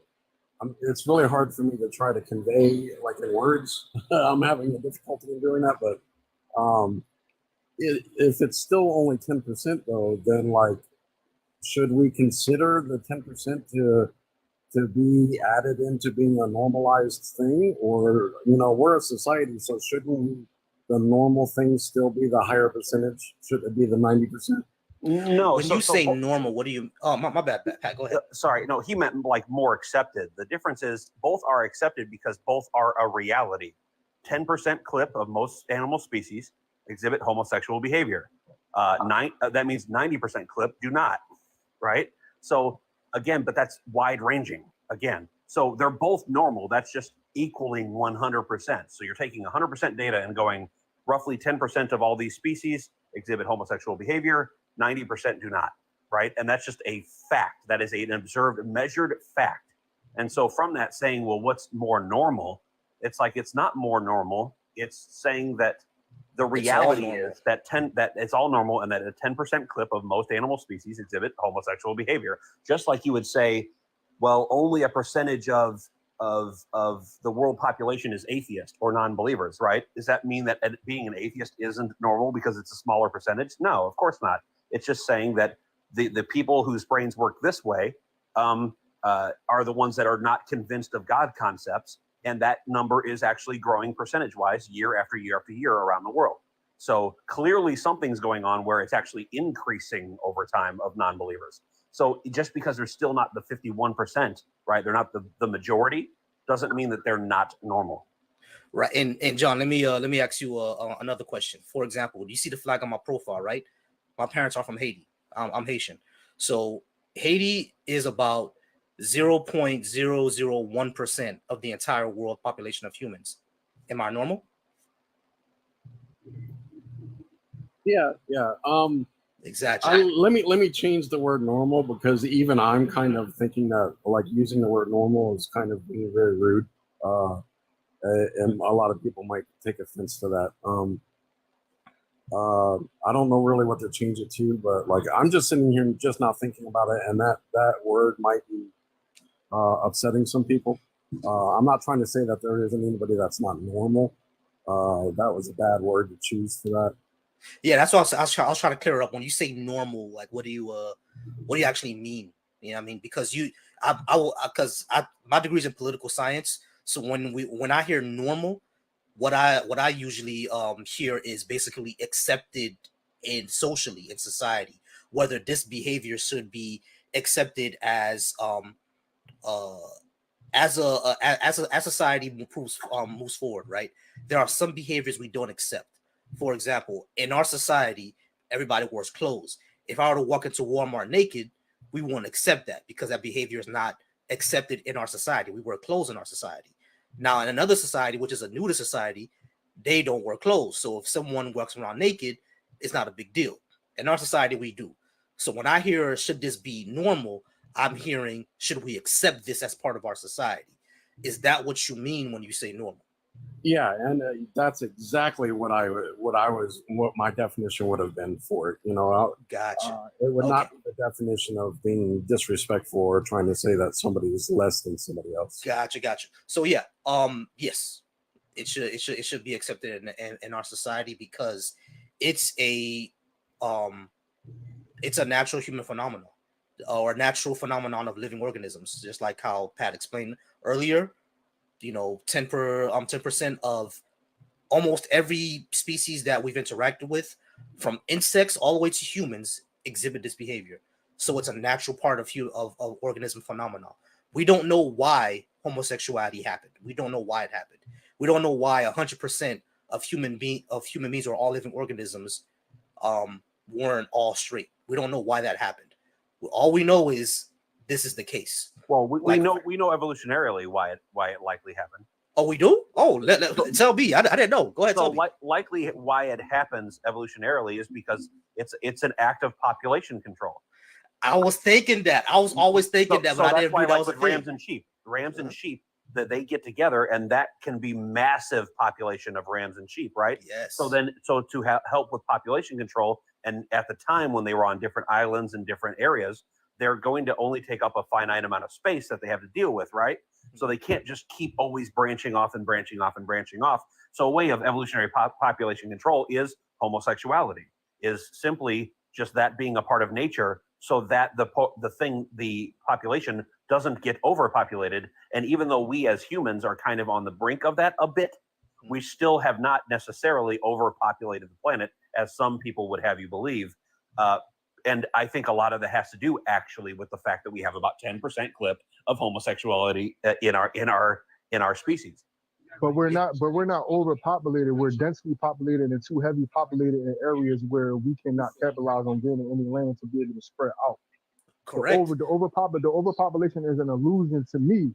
In my opinion, and to my understanding, we're not overpopulated. There's still more of the planet Earth that we have to live on. Correct. Yeah, I didn't say we were. Yeah. We're only overpopulated in the sense that there are people at hand that want to keep on standing on the land for themselves, so they can keep on making material gain off the people. Correct. I mean, look at Wyoming. There's more people in New York City than there is in the entire state of Wyoming. Some people got to move out there. You know what I'm saying? We got to take up more space. But yeah, he's correct. Let's get into capitalism and everything like that. But we won't get into that yet. But John, and I've heard quite a few people that I consider to be very intelligent, and a lot of them are saying that we are underpopulated. They say that it's kind of getting to a dangerous level that we're not having enough. They're saying that we're not. I'm talking about Elon Musk. Elon Musk did make a quote that. Fucking Jesus Christ! Oh, sorry. Not Elon. No, I don't know though, because like he's not the only one that has said that. Elon Musk is the same dude that said, "Listen, we should stop having kids." So the same dude who you're claim that we're underpopulated is the same dude who said at one point in time a couple years ago we should stop having so many kids. Yeah, because that way we can have more land. Yeah, that's kind of dumb then. Trust me. Elon is just a rich guy. Like, trust me, he's proven that he's enough on Elon. But anyway, I've heard other people say that he wasn't the only one. But he's not the only one. But John, do you understand what we mean? The reason why we said it should be we should accept it. It should be accepted. I'll say that it should be accepted because it's like this is a natural phenomenon of living organisms. Behaviors that actually cause harm is what we say that this should not be accepted. Now, is walking around naked cause harm? It doesn't really cause harm to me or anyone. It's just that if we take offense to it because of the society that we live in. Now, as far as homosexuality goes, there was a time when people took offense to it because people saw it as abnormal. We don't, it's actually a lot of people still take offense to it. Now, that's less and less over time now. A lot of people are leaving the church because of that, because more people are thinking that we should not be taking offense to this. You see what I mean? So as far as the question of should it be accepted in society, it should. Did you have because and that's kind of going to where I was kind of going to go with it too. Two is like even though, so since it's still such a small minority, it's a small percentage. Mm-hmm. We live in a society. So when does it come to a point where we should listen to a small percentage, like a 10%? When is it going to be acceptable for them to be able to start dictating to the 90% in our society? Because we live in a society, and it's not about 10% dictating to 90. It's about you understanding biology. And if you don't understand biology, you will be part of the 90% that's ignorant to biology. But like that doesn't have anything to do with the 10% dictating anything. It has everything to do with being educated. Right. And I would say where I was going with that was like the advocates and the activists and the protesters are doing exactly that though. They're wanting us to change our laws. They're wanting us to change our views on things. They're wanting us to change, society in general, to accept all of this. And should they really have that much investment? Here's three things I would say. Host, real quick. You're gonna love the example I'm about to make. Go ahead. So the example I'm about to make is going to strike a nerve with some people, maybe in the comments. So, John, are you saying because it's a minority of people, of a population of humans, that should they be able to ask to be treated as equal to other human beings that are just walk down the street and you can walk by them, rather than always going, I'm making fun of you, I'm looking at you, I don't like you, simply because you're the way that I'm not? Is that what you're advocating for? Like, what are you really asking right now why they should advocate for being treated as equals? And that's what I don't advocate for. That's what I don't advocate for. That's probably like the most evil way somebody could live. Just walking past somebody and just looking at them and say, "Oh, I don't like you because." Right, but one, there's a bigger point behind this, and the bigger point I'm getting to, John, is if you're willing to say, I don't think it's right that a 10% clip of humanity should be able to dictate to me that I should treat them as equal to me simply because they're not like me, then you could do the same thing with ethnicity, John. And that's exactly what's happened over centuries. The minute you say they're not like me, I can dictate to them. And why do they have to dictate to me how I should live my life, i.e. segregation? Exactly. That's the three things that was one of the three things I was going to say. Pat's example. The first thing I was going to say is that 10% is not insignificant. That's 1/10 of our entire population. You know what I'm saying? So it's not insignificant. Yeah, sure, it's a minority, but it's not insignificant. But the second thing I was going to say is that everything that they're advocating for is simply equality. When you say, changing the laws, there are laws that are unjust. For example, it was illegal for me and you to eat at the same restaurant. that's an unjust law because there's literally no reason for it. You know what I mean? It was illegal at a certain time that my children and your children could not only couldn't go to the same school, but my children would have less resources. Why? Because the majority viewed them as inferior or as separate. So you get separate things, you get inferior things because you're a minority and you're inferior. That was a logic back then. So like when we talk about things like why should things change, this is exactly why. Yeah, people should be people should be treated as equals. And if you say that, oh, why should this 10% of society get equality? Well, I'm 17% of the society. Why should I get equality? That's kind of where every time somebody talks about this, whether it's race or gender, sexuality, I would like to know, and this is for John, what is it that you have, that you think you have, that you believe that LGBTQ people should not have? What do you think you have in society that you believe they should not have? Because you said they're dictating and they're getting laws changed. What do you think that you possess or that you can do that they should not possess or should not be able to do? That's a very good question. I never thought of that. Go ahead, Michael. I mean, John. Nothing really. I'm far from having a lot of money or a lot of power or anything political.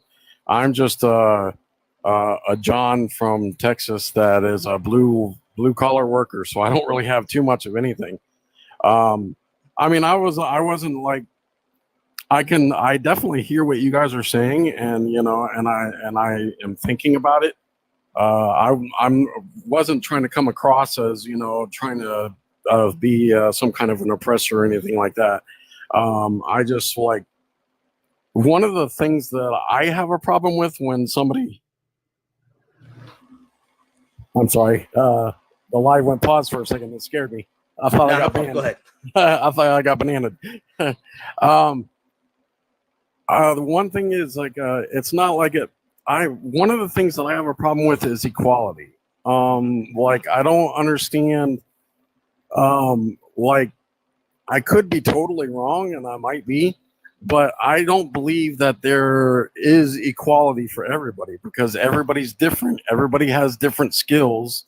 Everybody has a different life. Everybody has different experiences, and like not everybody can. I don't think that we would be able to attain equality in the definition of the word because like we're different. So there's not going to be equal things. Okay, so this is what I always say to that. We're talking about two different concepts of equality. When we say equality, that doesn't mean that people are not going to have differences. I'm going to be different from you. For example, I'm pretty sure you have a full head of hair. I got nothing up here. That's not equal. You see what I'm saying? So of course, equality in that sense of everybody being the same is not going to happen because we all, just like you said, we all have different intelligence levels. We all have different competencies. You're better at things than I am because you're a blue collar worker, right? I work in an office, so there are things that you could probably fix my car, and I could barely change oil. I just learned how to change oil last month. You see what I'm saying? So, and you probably know how to do it at the back of your hand. So we have different skills when it comes to that. You see what I'm saying? So we're not going to be equal when it comes to that. However, when it comes to under the law and our rights, we should be equal. There should be nothing that I don't have the opportunity to do that you shouldn't have the opportunity to do. There shouldn't be any opportunities that you should get based on anything that any immutable attribute about you that I shouldn't get. You see what I mean? But right now in this society, that's not how it works. There are opportunities that are going to be unequal based on where I live, based on my state, based on my zip code, even based on my skin color. And that is what we're saying needs to change. And I really don't even think that people are looking for equality, because equality means treating everybody the same. What people are looking for is equity. Meaning that you are providing resources specific to your needs to help you be successful, right? I am not a blue collar worker. I have 2 degrees in math. I have a really good job, right? So what I need to be successful may not be what the person next door to me needs to be successful, right?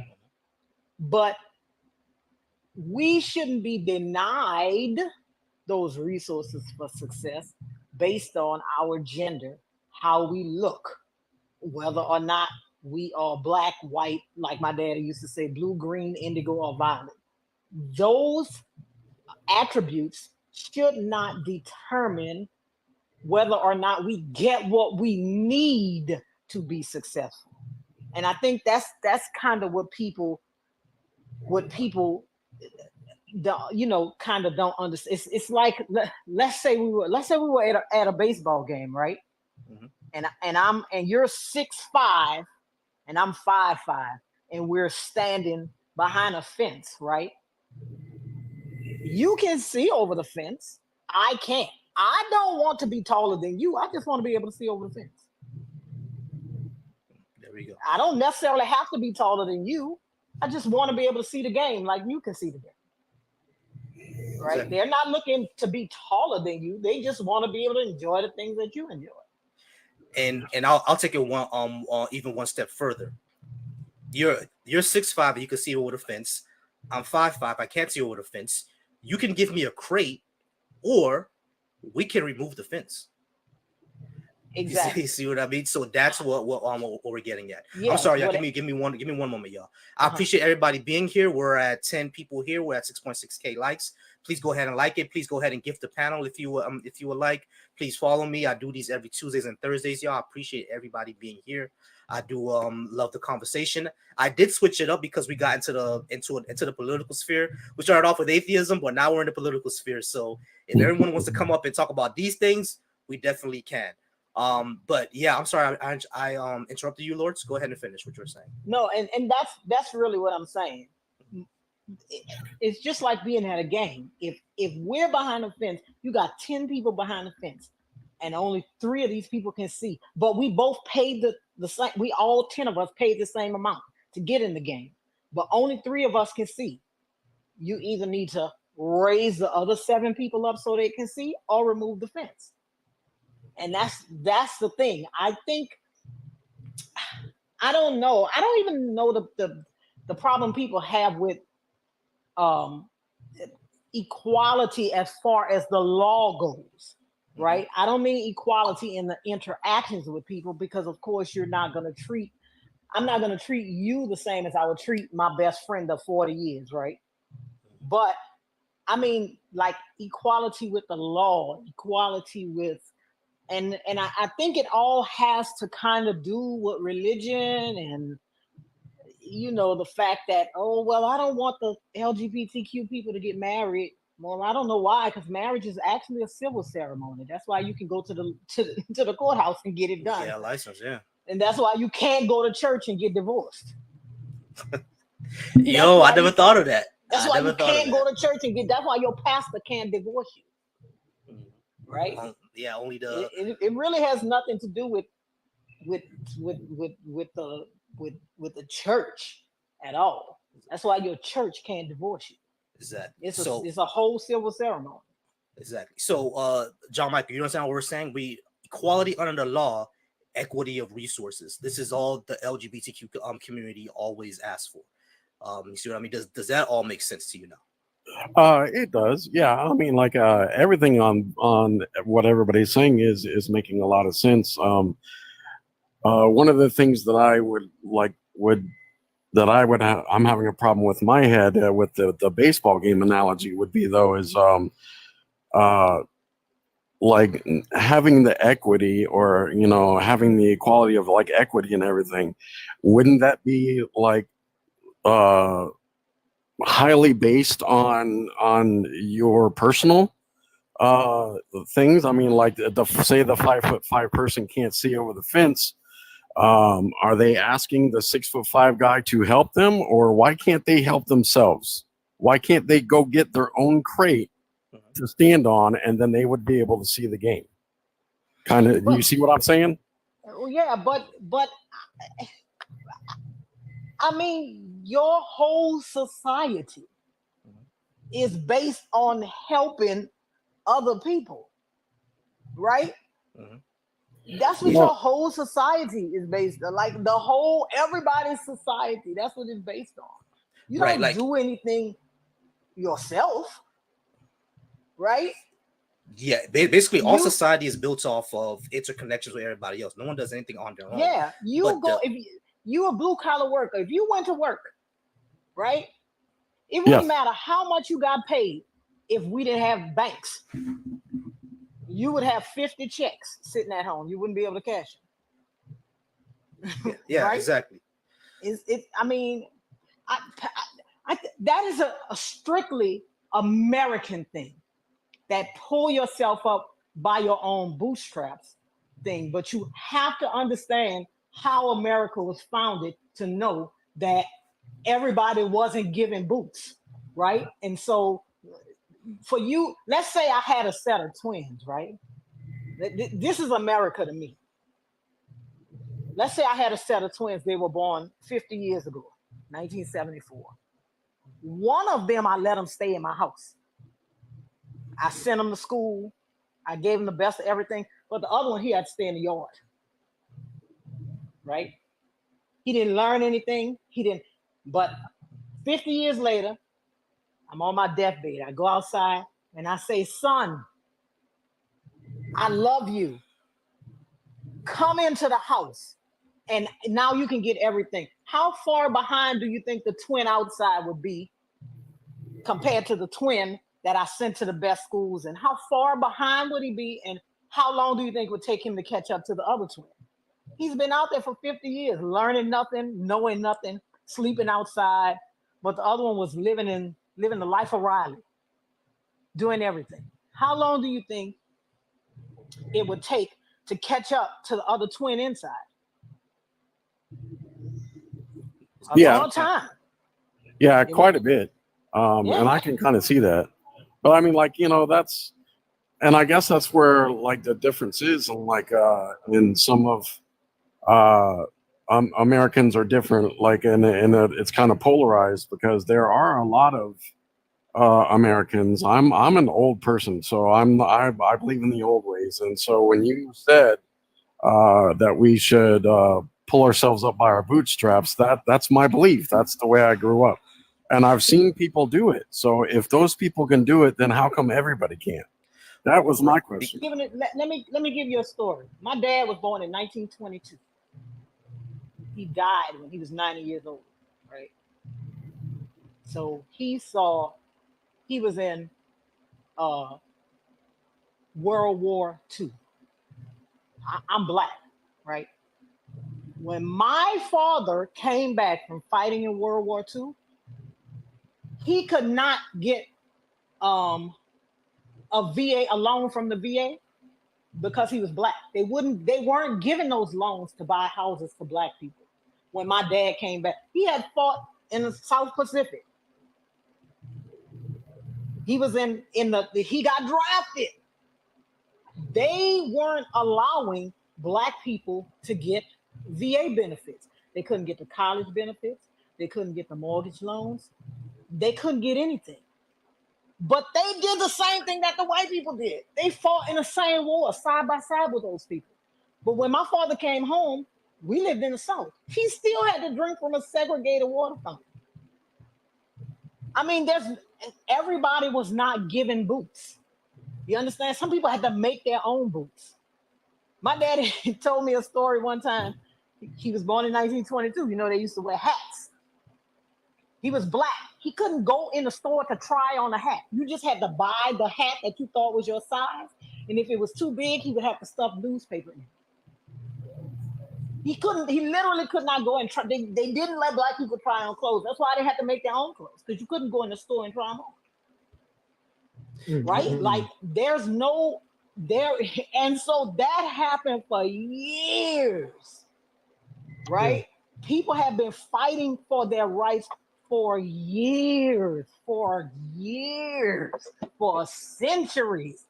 How long do you think it's going that how long do you think it's going to take until my boots look like yours? Yeah, exactly. This is that's what I was gonna say. Jayla, I'm gonna get to you right now. I'm sorry, but John Michael, like when you used your example of the baseball game, right? When you say how come the person who's 5'4" just can't go ahead and buy their own crate? What you need to understand is this: the person who was 6 foot, right? They sold him a crate. As a matter of fact, they gave him a crate. When the person who was 5'4" went to go get a crate, guess what they told him? We don't give crates to people who are 5'4". But it gets worse than that. For the people they actually did sell the crate for 5'4", they would overcharge them other than the people who were 6'5", right? And it gets worse than that. They will put a hole into the crate. So when they stand on it, there's no balance there and it can break down. And it gets worse than that. Once the crate breaks down, they still owed more on that crate from a predatory like loans and interest fees and et cetera, and things like that. This is what we're dealing with here. It's not just they don't want to get their own crate, they don't want to get help. They're constantly hindered from actually succeeding in getting their own boots, their own crates, their own et cetera, et cetera. You have to take all that into consideration to see why are things not just pull yourself by your own bootstraps. There are hindrances there, which is why we have the situation we have today. But we have someone new on the panel, Jayla. Oh, did Jayla get a call? Jayla, you still there? There's Jayla. Yeah. Jayla, go ahead. I'm sorry. Go ahead. I think systemic racism has in turn caused some YT people to be like not benefit from what they created to benefit them, seeing as some places overcompensate for it and then they choose the BIPOC person over the YT person because they have to meet certain metrics or try to make up for the fact that they created this system that for so long kept Black people out of places that now they're like trying to make up for it, and now it backfired basically. Like it's backfired. There's even colleges that are like choosing the Black children over the YT children because they're overcompensating for something that was oppressing people for so long.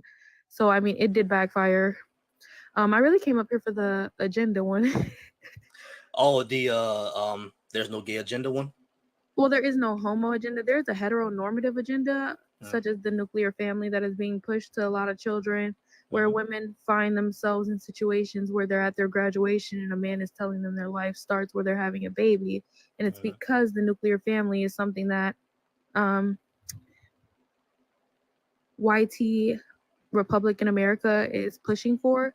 And we obviously are so far past that where that agenda is being pushed more often, which is why when I tell people, hey, I don't let my kid watch, shows where a mom and dad is even in it, not even just shows where there's something homo, but even hetero. Like I try to avoid shows that have, couples interacting, etc., because I believe children don't need to see that at a certain age, any of it. Like I don't kiss and do certain stuff in front of my kid anyways, because I just believe that children don't need to see any of it, like at all. And people will say, well, that's because of an agenda. No, that's because children don't understand some things. And it's best that we wait until our children are showing readiness for certain conversations instead of just putting it in their face and programming them to believe one thing is normal and one thing is not normal.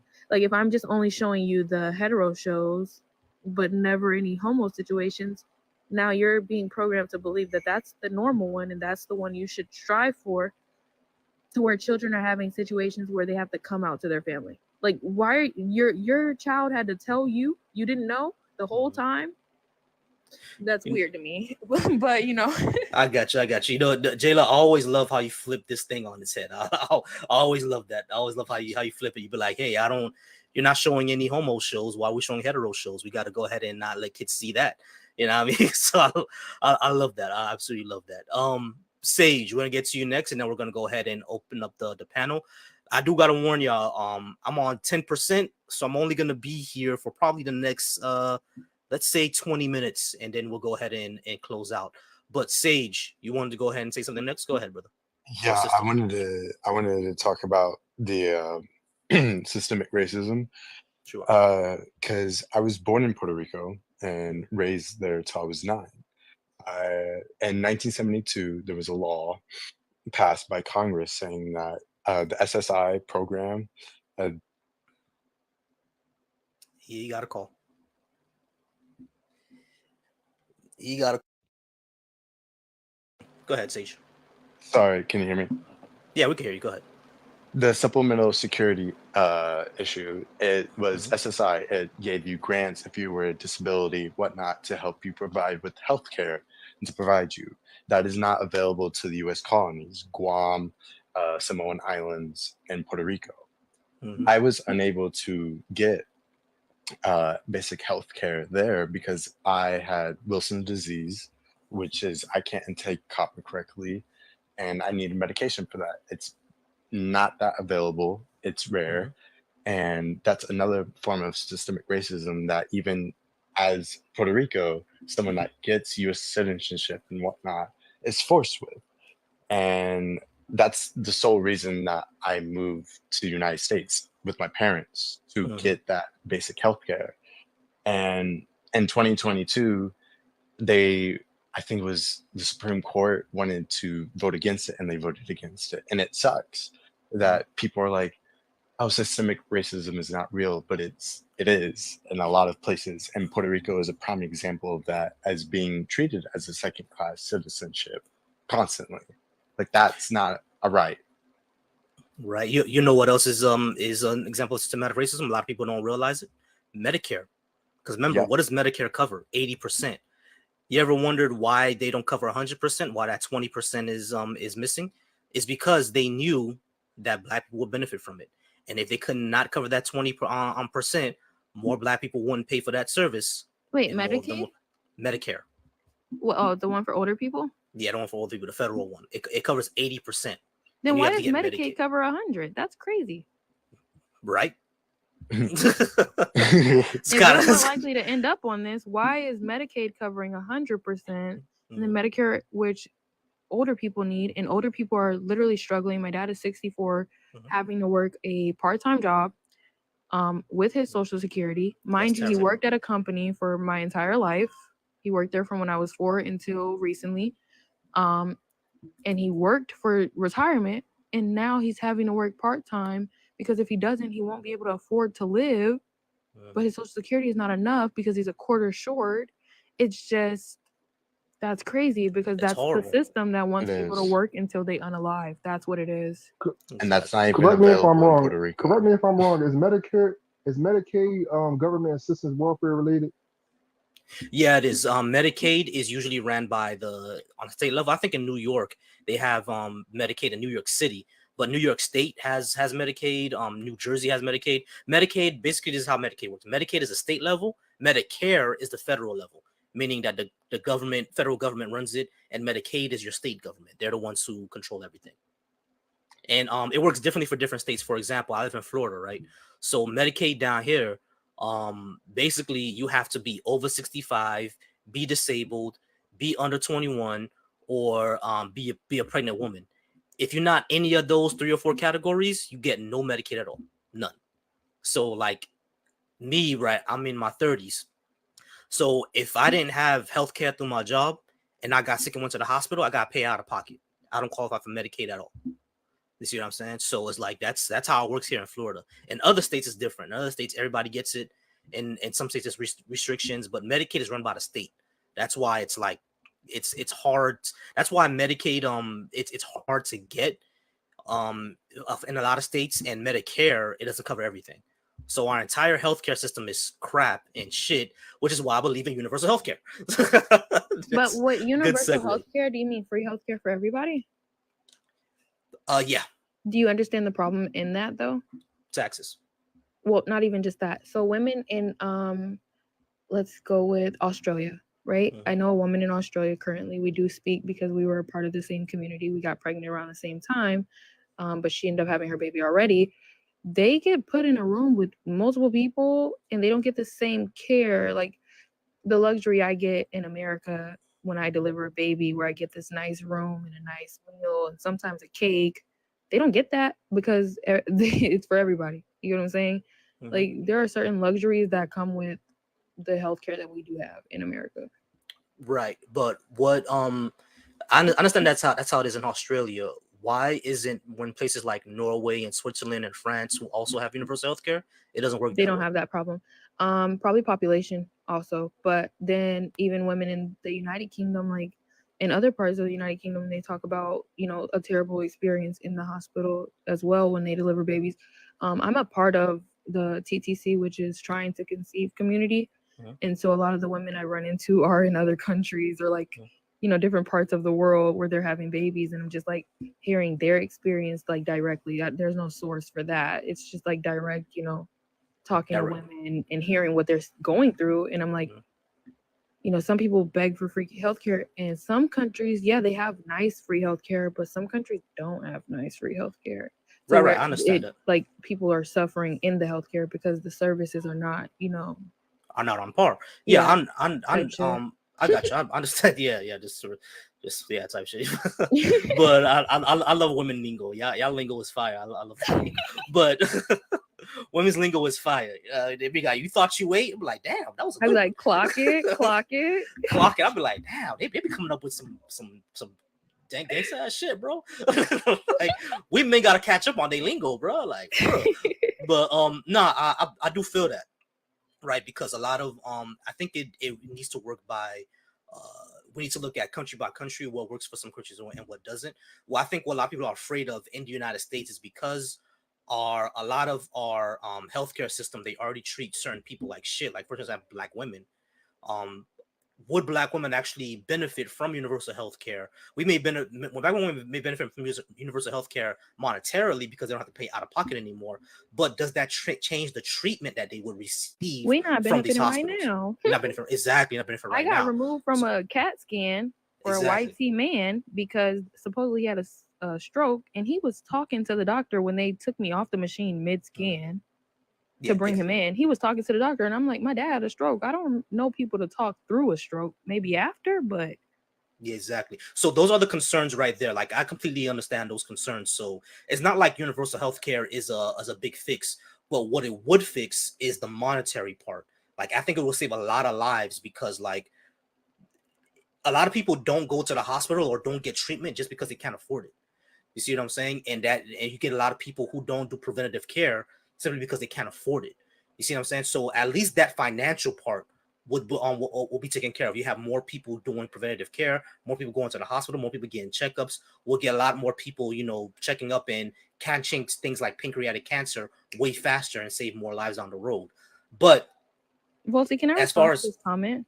yeah, go ahead. I'm sorry. Go ahead. Even if somebody could talk through their stroke that they're having, do we really think it's appropriate to take a pregnant woman who's showing heart rates of 160 that is already on a heart monitor off of a CAT scan machine to put another person on it, to then take her to her room and leave her in there for an hour, and to which her husband says, do I need to come in there and speak for you? To which the doctor comes back, gets a call in the middle of talking to me, and leaves me for another hour with no answers, and my heart rate causing the machine to ding every 5 seconds. Does that really excuse that? It doesn't. And so when it comes to healthcare, Black women are unaliving a lot, 3 times higher maternal death rate for Black women. So this whole idea that you could just take somebody off a machine in the middle and you're trying to figure out what's going on with them, people are losing their lives because of the color of their skin. So that is Right. not okay. Exactly. Yeah, I don't want to. I'm sorry, y'all. My bad. Yeah. Go ahead, Michael. I want to put on a show because I only have 3% left, and I'm gonna bring you guys into a show, and then we'll end it off there. Okay. I'm sorry that we got off on the rails, but I'm gonna give everybody a chance to speak. After this, Lords, you up first, and it's gonna be John, then the one, and Jayla, you'll close us off for the night. Okay.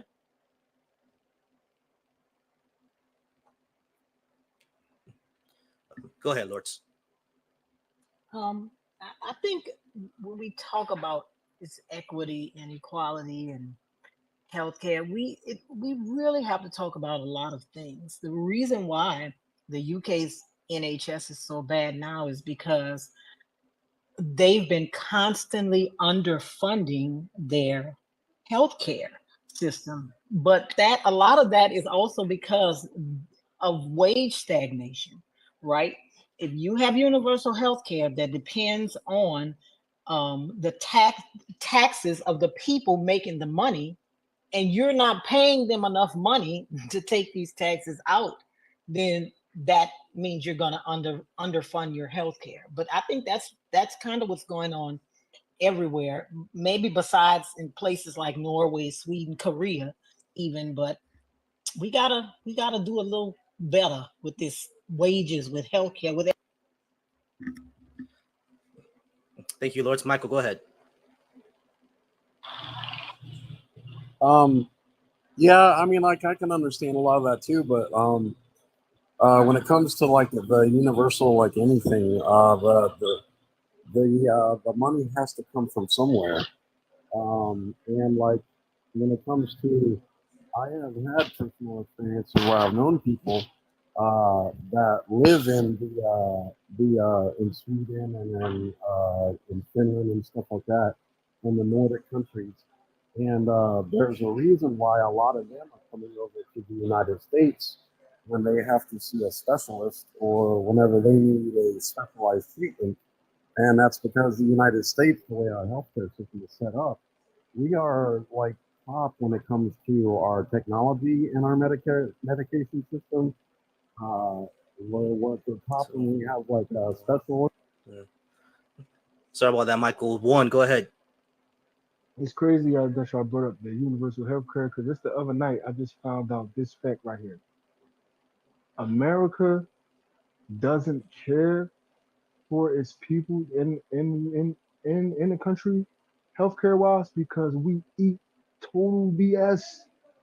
Like there's snacks that's about to be banned, and a lot of the stuff that we eat, is, for example, like white bread and white sugar and white salt, is banned in a lot of countries, numerous countries all over the world. So they have the option to give people free healthcare, universal healthcare, not even based off of their skin color. But here, there's a demographic of Black people that suffer from a lot of the health ailments that we see, that we go through here in the United States of America, and that's where the disparity comes in at. I just hope that we can live better and eat better and treat each other better, man. We're right. Appreciate you. One, Jayla, close us out. Volta, you know how I feel about the people talking about what we eat. You know how I feel about it. You can't eat your way out of cancer. You can't eat your way out of MS. You can't eat your way out of certain diabetes. Eating is the least of our concern in America when we're funding mass genocides. Like, let's get so serious about what's going on here. A lot of people are not coming to America for healthcare. They're going to other countries for it because they can get it for cheaper and better. But we don't got to get into it. I'm just happy Volta let me up this time. I finally didn't miss one. I be usually busy around this time, so I'm happy I'm here. I'm tired of the hoteps and the you can eat your way into Dr. Sebi diets. Like, I don't want to hear that when people are dying trying to stop taking insulin. Let's be so for real. You can't just stop insulin. You can't pray it away. You can't eat it away. Those diabetes come from birth, literally. So let's stop that. That's a dangerous rhetoric. Let's not do that. Yeah, Good night, Volta. No problem. Jayla, I appreciate you. I do appreciate everybody that came up. I do appreciate everybody that was on the panel. Y'all have a wonderful night. Please follow me and I will follow you back when I can. I'm sorry we have to close this out early, but I'm only on 2%. But thank you all. Good night, Volta. Bye, Jayla and John. Yeah, good night. Bye, Lord. Yeah. Have a good night. Thank you very much for having me up.